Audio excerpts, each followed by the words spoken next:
Hello guys, welcome and welcome back to my YouTube channel. My name is Lois.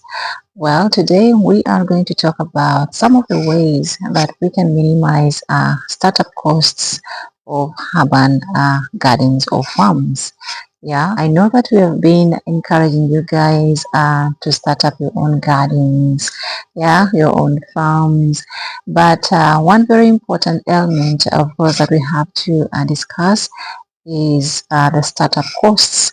Yeah, finances are very important, of course, to consider while starting up any project, business, whatever that you have in mind to start up.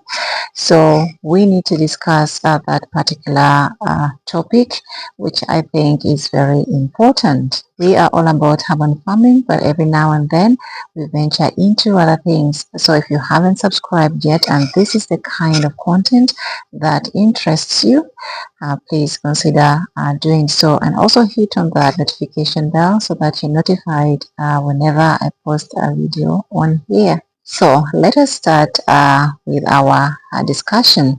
In one of my previous videos, we talked about maximizing production, right? And I remember discussing what you're supposed to do before you start up anything, and that is assessing your resources. Now, when starting up, like I also said before, please start small. Sometimes we have all the finances we need to start even big, but I encourage you to start small. There's a lot of things to learn when doing your gardening. So when you start small, you give yourself time to do so. And also the other thing, of course, is to avoid getting overwhelmed. So when you have a lot of things, you've started big, yeah, and you have this, you have to take care of this, you have to take care of that, you have to run these. So eventually you'll burn out, and of course that is going to overwhelm you and discourage you totally from venturing even further. So let us learn to start small.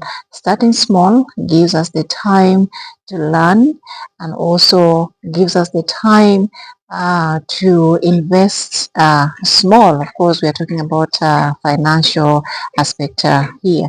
So when you start small, then you're not going to use up a lot of money.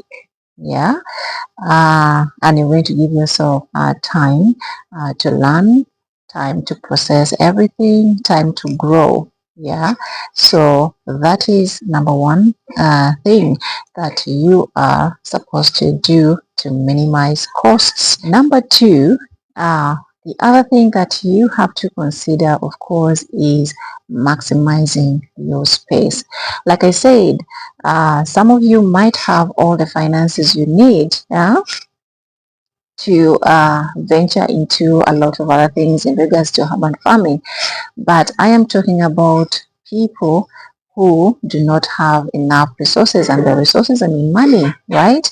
So learn to utilize that space you have.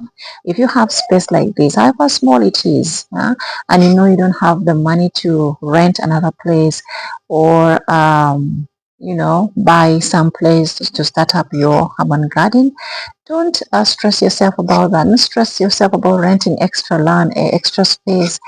Just utilize what you have. But one thing that you have to do is maximizing that space, yeah, to maximize production.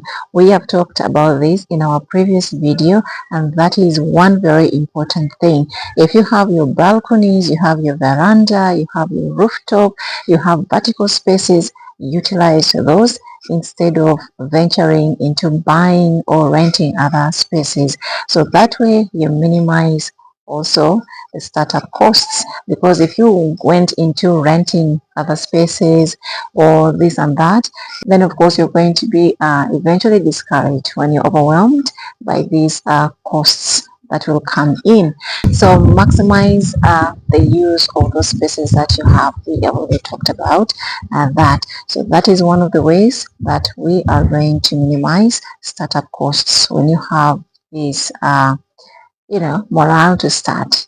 And I don't want you to get discouraged on the way, and that is why I am really putting in effort to make this video just for you.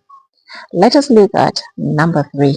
The other thing that is again very important in minimizing costs is repurposing the use of what you already have, the resources that you already have. Many times I've talked about using things like containers that are available to us. Some of you have tires that you've changed from your cars. Why not use those ones instead of buying expensive containers, expensive planters? So if we learned how to repurpose the reuse of these available materials that you already have, then you're going to minimize costs. For example, if you had a jerry can of cooking oil in your kitchen and it is over, just cut that and start up your seedlings in it. Yeah, so those are the ways that we are going to reduce startup costs, because if you went into the market to start making those very posh planters, buying expensive containers, those pots, then you're going to spend a lot of money doing so, and eventually you might be discouraged. You'll start crying and saying, gardening is expensive, gardening is expensive. It can only be expensive if you allow it to be. But let us learn how to use these already available materials that we already have, and that way we shall not cry financially.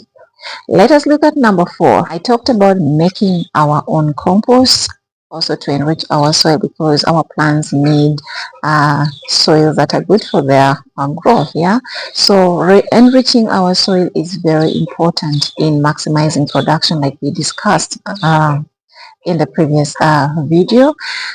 So how are you going to enrich your soil? Yeah, most of us, we just go buy fertilizers, buy this, buy even manures, etc. But you, as a committed urban farmer, you have to know that your kitchen wastes are free. So let us learn again to make our own compost, things that are going to help us enrich our soil without any cost whatsoever. And that way you are of course going to reduce on the startup costs.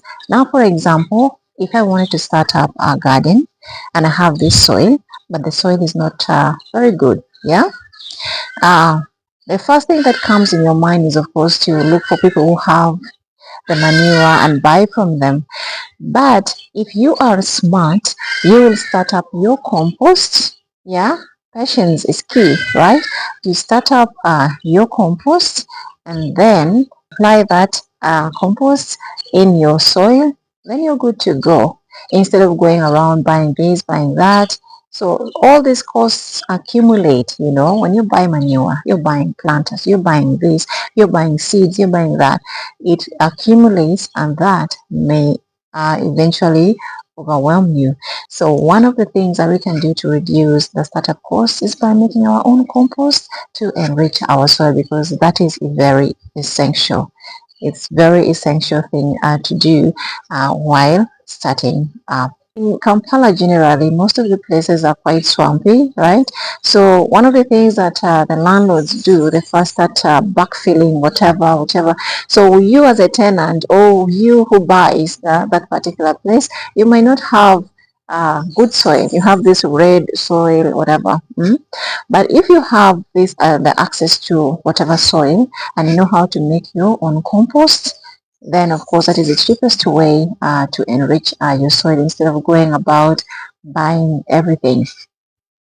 Now let us look at number 5. I think you wonder why I tackle certain topics, and now this is going to make a sense. We have talked before about saving seeds, right? I have talked many times about allowing certain plants of yours to go to seed, so that you can save up mature, healthy, good seeds for your next planting. So now, you as an urban farmer, yeah, you've started up.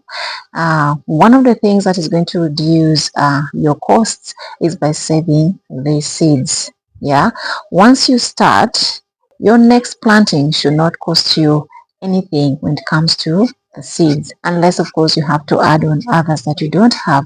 But if you have grown certain plants already, you don't need again to go buy them. Allow your plants to go to seed, at least one or two, and then you won't have to buy those particular seeds again. That way you reduce on the costs.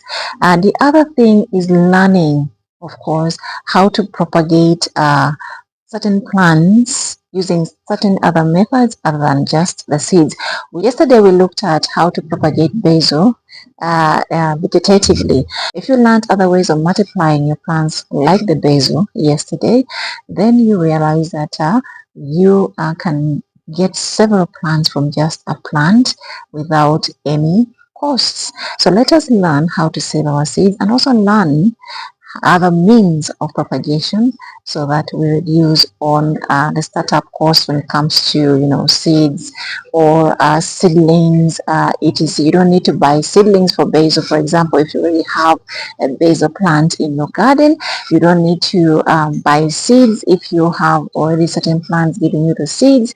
So let us learn how to keep our seeds and also learn other propagation methods to avoid costs related to buying seedlings and related to buying already seeds that we have in our gardens. Okay, now we are going to look at the other one. Number 6, we have also talked about it several times, and that is choosing your plants wisely. Yeah, we've talked about companion planting, the importance of companion planting, intercropping, etc.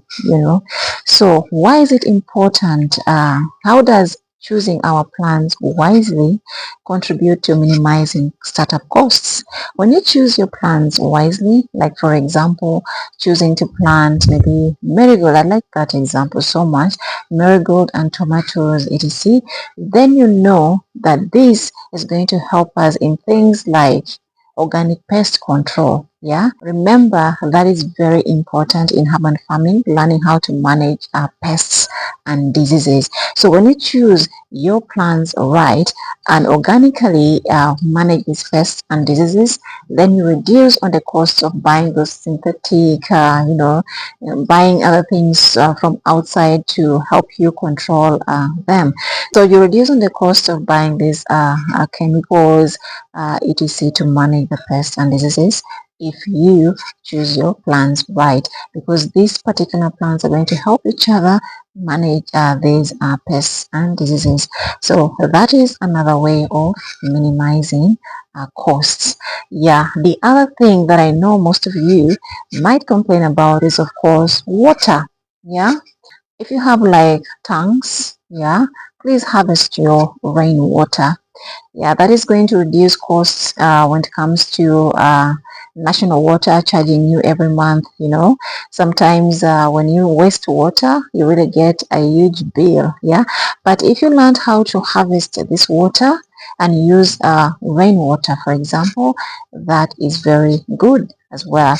And for those of you who cannot access certain wells, dig some wells, that is also okay. It's going to help you reduce those costs.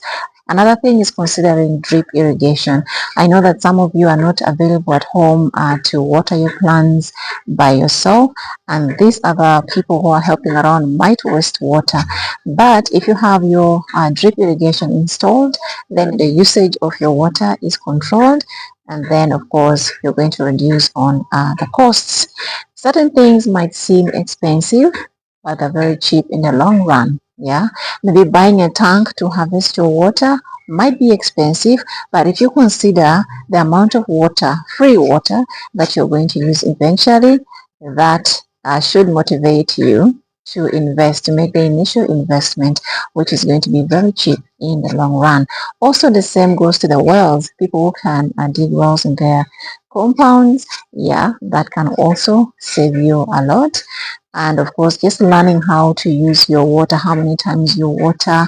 Some people water unnecessarily, if you give your plants, for example, myself, I give my plants water in the morning, early morning, or late evening, but I water twice when it is extremely hot, but normally just water once. So don't exaggerate and keep watering your plants every now and then because you have that water. You think they need water all the time. No, just know the schedule of watering your plants, okay? And that will reduce on the costs. If you cannot afford drip irrigation or buying a tank at this moment, utilize whatever water source that you have wisely. So I hope you learned a thing or two from today's video, and I hope to engage with you guys in the comment section. If you have any questions, you have any suggestions, you have any ideas, any addition or subtraction is welcome. All right, that's all I have for you guys today. I hope to see you in the next video and I hope to engage with you more and more every day. Until next time, bye bye.